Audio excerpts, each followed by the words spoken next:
はい、今日はね、30から映画アイアンマン2、アイアンマンマーク4、とっくに届いていたので、紹介したいと思います。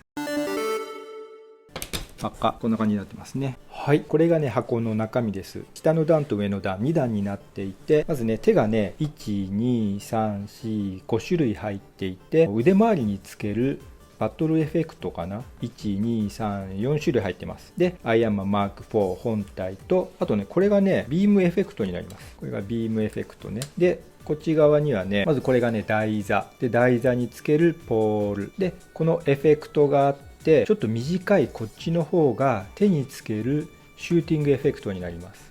で、少し長いこっちの方が足につけるフライングエフェクトになります。そしてこの斧みたいなやつがアークリアクターと目がね LED が入っていて光るんですけれども、アークリアクターの方の電池をね交換するときに使うパーツになります。はい、マーク3とマーク4を並べてみました。こっちがマーク4でこっちがマーク3です。マーク3とマーク4ってね大体一緒なもんかなと思ってたんですけれども、こう比べてみるとそれなりに違いがありますよね。映画の中で実際どう違うかは別のお話として、この30のフィギュアとして比べてみると、まずね気がついたのが目ですよね。マーク3の方は目がクリアパーツになっているのに対して、マーク4はね白になってます。僕このね白の方結構好きなんですよね。ちなみにねマーク43のバトルダメージも目がね白くなってるんですよ。目が白いとねこう電気とか何もつけてない時に結構目立っていいんですよね。で、あとはお腹のところですよね。鱗みたいになってるところ。マーク4は中心のところに何て言うんでしょう、印がついてますよね。マーク3にはないです。でね、僕ねこの真ん中の印はねあんまり好きじゃないんです。どうしてかっていうと、このね中心がね合わないんですよ。今このマーク4見てもらっても分かると思うんですけれども、下の方の点は真ん中にあるのに対して一つ上のやつの点はねちょっとねずれてるんですよね。この銅の部分っていうのはひねることができないので調整できないんですよ。このずっとずれっぱなしっていうことになります。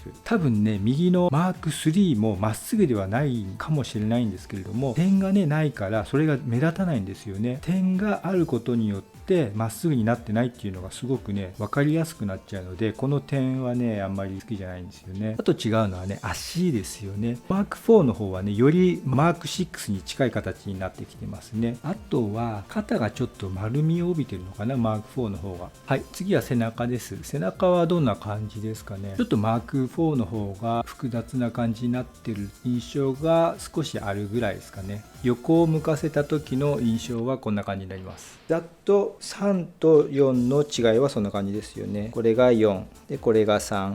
はい、そしたら次にね、これもまたお気に入りのマーク7を並べるとこんな感じになります。みんなね、アークリアクターが丸シリーズなので、ちょっと親戚同士みたいな感じにはなりますよね。で、ここに今度はね、ちょっと飛んでマーク43。はい、こんな感じになります。左からマーク3、マーク4、マーク43のダメージでマーク7。マーク4もマーク43も目が白で目立つんですけれども、より43の方が目は目立ちますね。ちょっと大きいのかな。色的には両方ともそんなに変わらない印象ですよね。違うのかな。両方とも明るめの赤ですよね。そしたらさっき目の色が透明と白で違うっていうお話したんですけれども、ライトをつけた時にどんな風になるか両方目を点灯して見てみましょう。はい、光らせるとこんな感じです。光ってしまえばあまり違いはわからないですね。もしかするとマーク3の方が若干よく光ってる感じもしますけれども、電池のね残量の違いの可能性もあるんで分かんないですね。もしくはやっぱり目がクリアパーツなのでよく光るのかな。この手がねグーの手になります。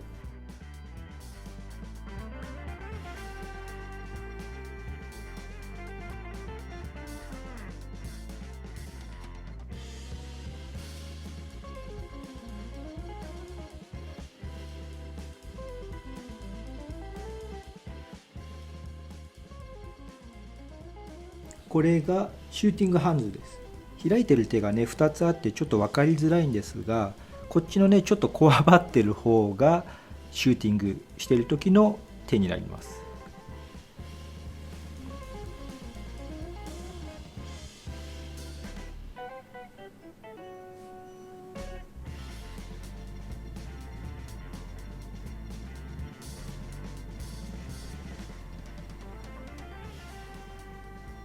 これがエフェクト付きのシューティングハンドになります。これもね、エフェクトをつけられる開いてる手がね2つあるので紛らわしいんですけれども、多分ねこっちのちょっとこわばってる方がシューティングエフェクトをつける手なんだと思います。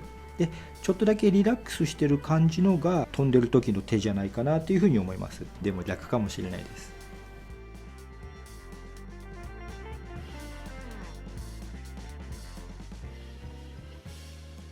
こっちの手がフライングエフェクトをつける方の手になりますね。まあでもね、違いがねそんなにないので、どっちがどっちでもまあいいんじゃないかなっていうふうには思います。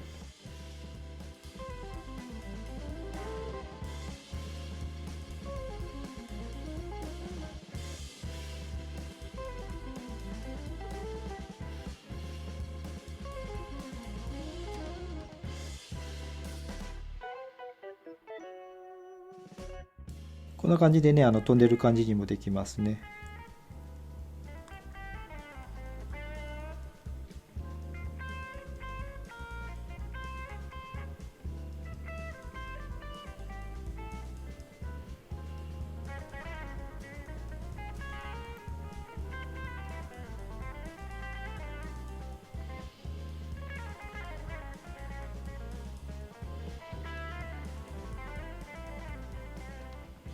はい、それでね、台座につける時の方法なんですけれども、クリップみたいなもので胴体を挟んだりするものとかいろいろあると思うんですけれども、30のねこのシリーズはこんな感じでお尻に刺してあげることになります。お尻のパーツがこんな感じで外れるので、ここの穴にこのね棒を入れてあげることになります。はい、それでね、これがリラックスしている方の開いた手になります。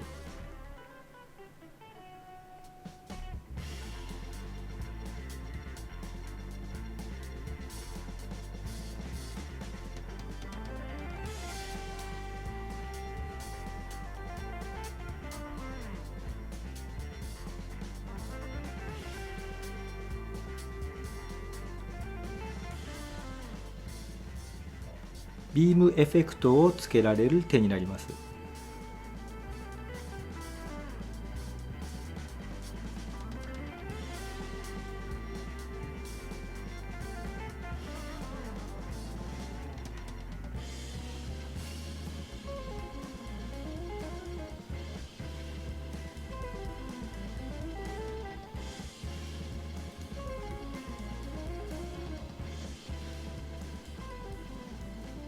はい、でこれがねアームミサイルを取り付けた状態になります。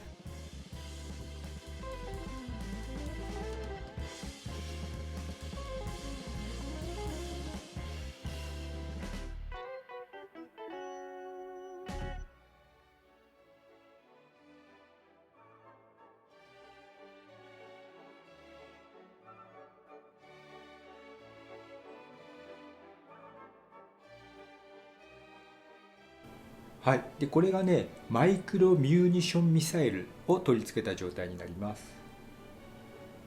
マイクロミューニションミサイル。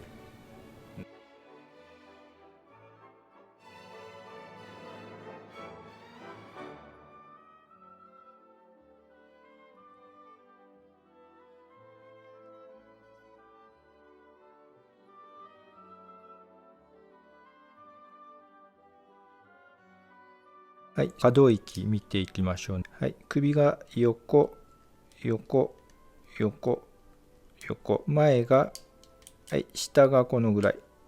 で、上がこのぐらい。うん。下は結構向く気がしますね。いつもに比べて。あ、そうだ。で、こう横だな。横。横。で、腕は、はい、この肩を出して、はい、上げます。で、はい、このぐらいまっすぐだと上がって、あとは、ここが、はい、こうやって動きます。こうやって動きます。ね。で、閉じて、ここが回って、よいしょ。肘。肘。はい。お手手がこう。ね。手自体動くんですけど、ここがあるから、ここでぶつかって今動かない。こんな感じ。はい。でね、腕を内側にするときに、ほら、ここは干渉しちゃうんで、ここをピュッと上げてあげると、干渉しないで腕を内側までやることができます。こんな感じね。はい。そしたら今度は、はい、胴体だな。胴体は横には若干ですね、若干動きます。で、回転はこのぐらい。回転はこのぐらい。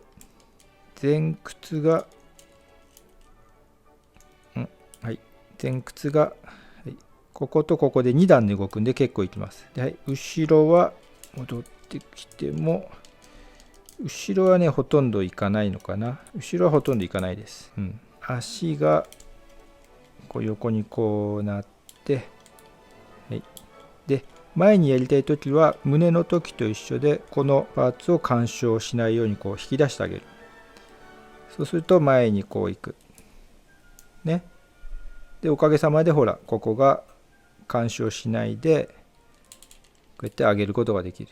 これほら、閉じるとほら、こう干渉するんでね。はい、これ閉じたままだとほら、ここですぐぶつかっちゃうんですけど、これを出してあげることによって、はい、干渉しないでこう上げることができる。とは言ってもね、そんなすごい上がるわけじゃなくて、足上がるのはこのぐらい。で、後ろはほとんどいかない、このぐらい。後ろはね、ほら、ここがすぐに干渉しちゃうんで、後ろはもうこのぐらいですよね。はい。はい。膝がこう曲がって、ぴったりくっつくぐらいまでは曲がんないんだな、このぐらい。で、はい。足首がこのぐらい動きますね。結構動きます。で、足首も干渉しないようにここがパカパカ動きます。で、前もこうちょっとだけパカパカ動きます。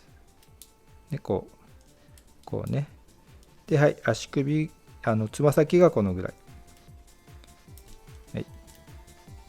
で、横にはこれがこのぐらい動きます。よしよしよし。で、回転も結構動きますね。はい、こう動きます。で、あとは背中がね、ここが開きます。パカッと開いて、パカッと。で、これね、すぐ外れちゃうんでね、気をつけてください。あんまり上げようとするとすぐ外れちゃうので、ちょっとしか上がらないんでね。はい。あ、そうだ。この内側も上がるんだ。内側も上げて、外側もこのぐらいですからね。で、その上のここもこんな感じで2段階で上がります。で、こんな感じになります。ね。いいんじゃない？で、上げた時の正面はこんな感じで見えます。はい。はい。30から届きました。アイアンマンマーク4紹介しました。最後までありがとうございました。